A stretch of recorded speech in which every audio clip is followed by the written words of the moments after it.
Rookie class member Bronny James struggled a little bit here in this game, scored 2 points, 3 rebounds, and assists. Right. Bronny talks about his hard work. Bronny has earned this through hard work. He was terrific.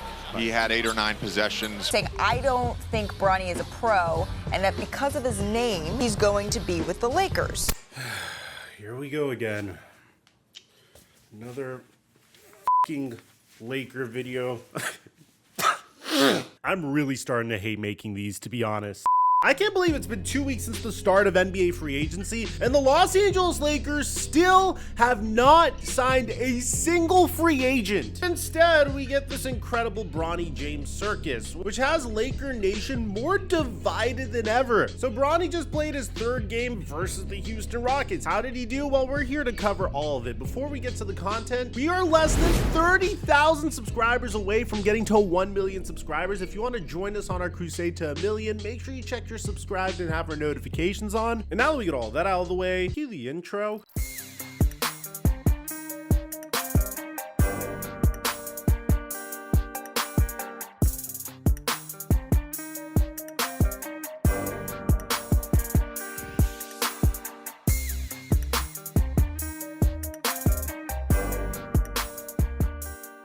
Mic check 1 2 1 2. What's going on, everybody? I never thought Bronny James's entry into the NBA would be this controversial, but it seems like the media has done everything they possibly could to blow this up into a huge story, and you can't really blame them because LeBron has been fanning the flames for 3 years now. I want him to get to the NBA. I want to be on the same. I want to be on the court with him. I think that'll be an unbelievable moment. Who do you want to play with? Bronny is number 1 on my list. That's dope. He's number 1 on my list that I want to play with. And this is despite Bronny saying during the pre-draft process that he doesn't care who he plays with. Dream about playing with your dad, like for you, or like what went to it from your perspective? No, never. You know, my dream has always just been to put my name out, make a name for myself, and of course, you know, get to the NBA, which is everyone's end goal that is here. And you know, I never thought about just playing with my dad, but of course he's brought it up a couple times. But yeah, I don't think about it much. But to be honest, that's all a bunch of bullshit. Because if he really wanted to carve out his own legacy and his own name, he would have went back to USC. He has a lot of development he needs to do. Look, there's nothing wrong with riding the coattails of your father to greatness or to getting a job. In my opinion, I don't think anything's wrong with the nepotism aspect of this. But there is a part of this that just feels like the Los Angeles Lakers are rubbing our faces in it. I know I've shown this clip so many times, but JJ Redick saying this about Bronny is insane. Bronny has earned this. Right. Bronny talks about his hard work.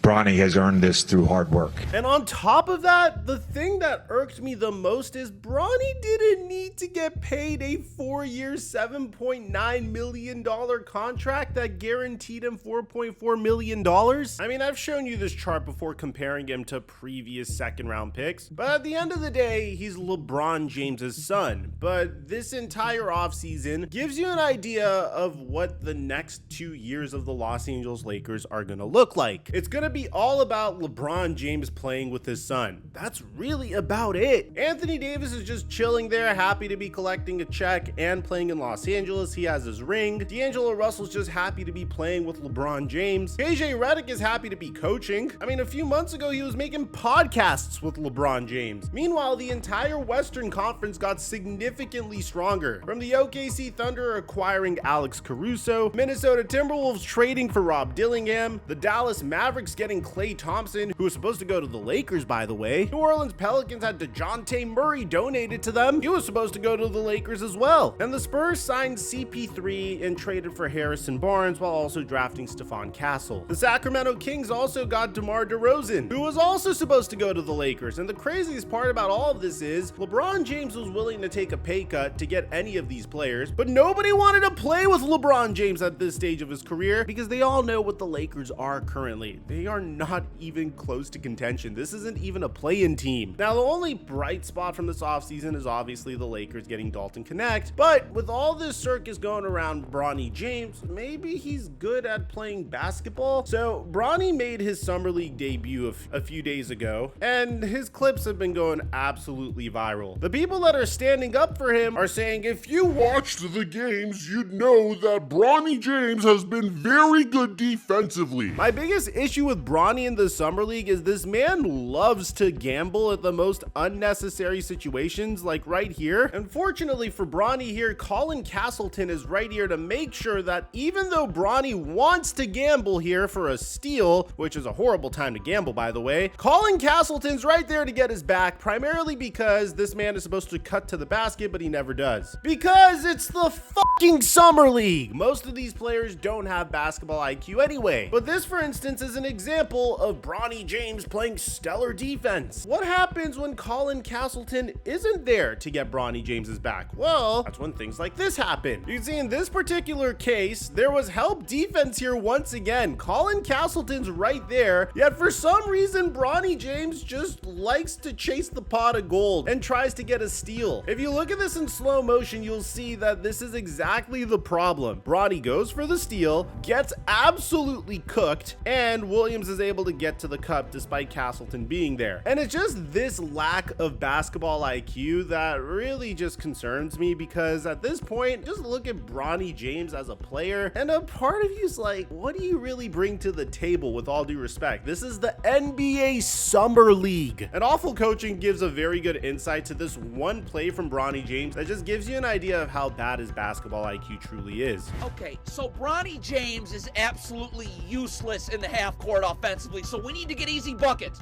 The Lakers have numbers of 5-on-4. Please run your lane, sprint. That's either a layup for you, or you take this Miami Heat defender getting back, and now this Lakers player trailing the plays wide open for three. Why are you not running your lane? You stop. Now everyone's back for Miami, and you're just back into ISO.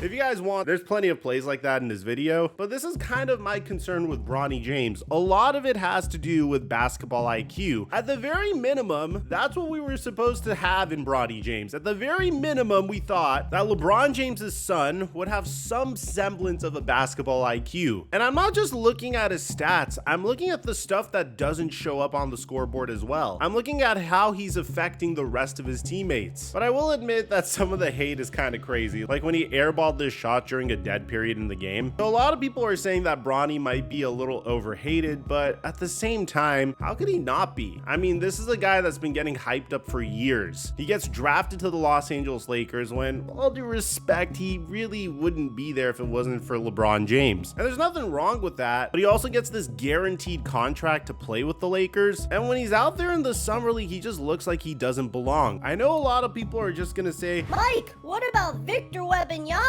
Victor Wembanyama had a horrible Summer League. And statistically speaking, yes, Wemby was missing shots. But you didn't look at Wemby and say this guy just simply wasn't making good basketball plays. Yeah, Wemby got dunked on by Kai Jones. But we're not making fun of Bronny for getting dunked on. Bronny's getting made fun of just for making inept basketball decisions. And I hope that changes. I mean, a basketball IQ could be developed with years in the league. And when you're LeBron James' son, then maybe that's gonna happen. And while I do understand I sound like Bronny James' biggest hater, I promise you it's not that. I really want the kid to succeed, and as a matter of fact, I kind of feel a little bad for him. I mean, again, in the case of Victor Wembanyama, he was the #1 overall pick. He's a once-in-a-generation type prospect, and when he was playing in the Summer League, he had a game where he shot poorly from the field, and then he had a game where he absolutely dominated everybody, and you saw why he was drafted #1 overall. And in the case of Bronny James, when you're looking at his Summer League performances, you're just looking for something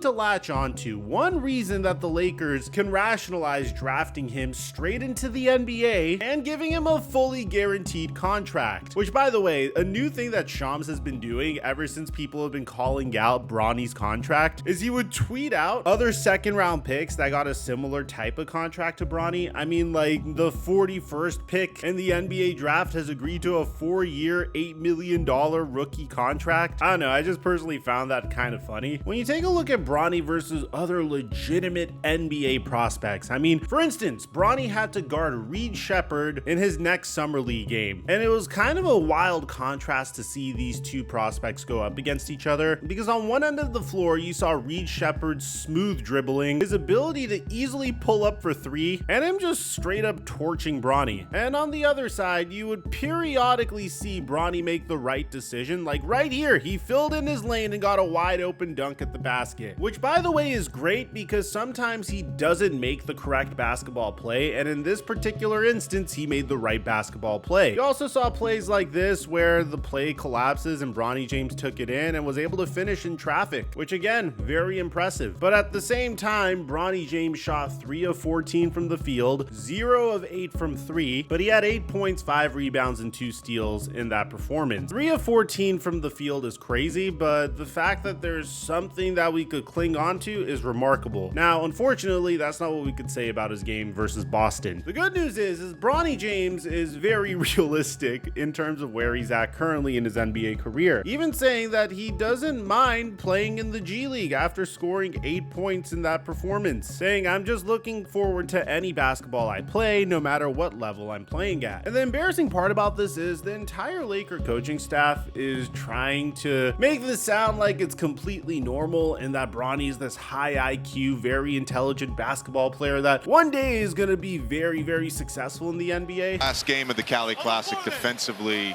he was terrific.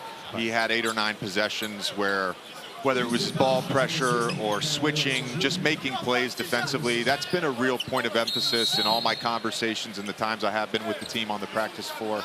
But it's just so hard to envision it when he is struggling this mightily in the Summer League. Now, versus the Boston Celtics Summer League team, Jaylen Brown went viral for saying this to Khaira Gundrezic. And a huge shout out to Legends Twitter. You do a little lip reading here. Brown says, "I don't think Bronny is a pro." Khaira says, "I think he'll be on a G League for sure." And then Brown says, "Because of his name, he's going to be with the Lakers main." He said this in the middle of a disastrous game versus the Boston Celtics. I mean, Bronny James not only took ill-advised three-pointers that he airballed, even when he was wide open for 3, he would also airball. And it's just kind of crazy because if you remember how much LeBron was gassing up his son throughout the past 2 years, just watching this type of performance is hilarious. And for those of you guys that are saying I'm being too hard on Bronny, I think you guys are forgetting that LeBron James literally would go out to the media and say that we could use Bronny on our team right now when the Los Angeles Lakers were struggling over this past year. LeBron literally tweeted, "Man, Bronny definitely better than some of these cats I've been watching on League Pass today." Lightweight hilarious. So obviously whenever you tweet stuff like that and your son is struggling in the G League, people are gonna point and make fun of it. And personally, I just feel bad for Bronny. He seems like a nice kid. As a matter of fact, he seems like an incredible kid. Doesn't get himself into trouble, just wants to hoop, and all of the people that hate on him kind of do so by proxy of his dad. A lot of it is due to the nepotism and him getting this incredible opportunity that people have been struggling for years. For example, take Mac McClung for instance. He's 6'2", a 2-time NBA slam dunk champion, led his G League team to a championship, and then won the MVP the very next year. Bronny James is 6'2", averaged less than 5 points per game in college, and didn't even start. Mac McClung isn't in the NBA, but Bronny James is in the NBA. So I guess that's why people are so frustrated about Bronny James being provided this incredible opportunity, and then the Laker coaching staff making it seem like, "Oh, he's this incredible prospect. It has nothing to do with us wanting to please LeBron." At the end of the day, as a Laker fan and as a human, I want to see Bronny James succeed. It's just very difficult to see the roadmap to him succeeding when he's already struggling against Summer League players who are in turn going to be G League players and players that play overseas. But maybe he's just getting the jitters. Maybe the fact that there's all of this publicity surrounding him and the fact that he's LeBron James' son. A lot of people don't feel like he's deserving of the position he's in. And maybe that's rattling him a little bit. After all, he's had a very difficult year over the past year, and if there's truly a development plan in place for Bronny, maybe he develops into a very good NBA player. It's just very difficult to see that this early on, but at the end of the day, Bronny is supposed to be a developmental player. He's not supposed to be a superstar that steps in right away and plays for the Lakers. But I will say, after watching the Summer League, I cannot envision a world where Bronny James takes a professional NBA court and checks in during a legitimate NBA regular season game and plays meaningful minutes with his dad, unless if it's garbage time, and even then I would feel a little uneasy. It just seems like he's completely outmatched over there, but I think that could change one day, but I don't think that day is today. I feel like there's a lot that he has to do to get there, but he's LeBron James' son, so maybe he can do it. Let me know in the comment section down below, what do you guys think about Bronny's Summer League performance? Do you agree with me? Do you think it's a disaster? But apart from that, a player that is getting a lot of hype is none other than Cooper Flag, who's been dominating in Team USA scrimmages. At the same time, Caitlin Clark is officially declared war on the WNBA. I made videos on both of those topics, and I'll leave it in the end screen and meet you guys there. Aside from that, I'm your boy Mike, and I'm dropping our mic until our next upload.